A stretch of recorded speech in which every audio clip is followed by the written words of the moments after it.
স্বর্ণ উদ্ধারের সফল অভিযানে নাভারণ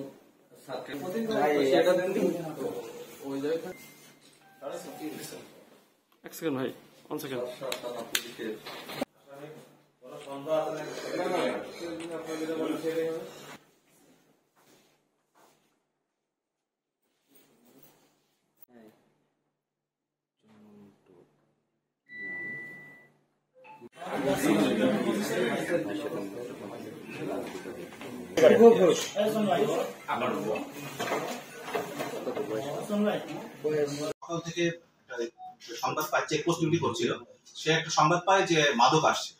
সে কারণে সে ইউনিয়ন পরিষদ, বাগাসী ইউনিয়ন পরিষদের সামনে যায় এবং একজন আসামিকে আটক করে। আটক করলে তার সাথে কথাবার্তা বলে সে জানতে পারে যে তার কাছে স্বর্ণ আছে।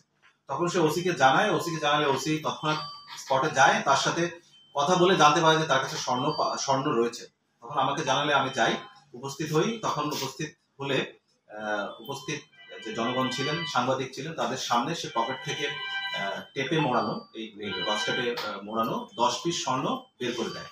বের করে দিলে আমরা ওইখানে জব্দ করি। উপস্থিত যারা ছিলেন স্থানীয় জনগণ এবং সাংবাদিকদের সামনে এটা জব্দ করে থানায় নিয়ে আসি। আসামি মানিকগঞ্জ থেকে আসছিল, তার নাম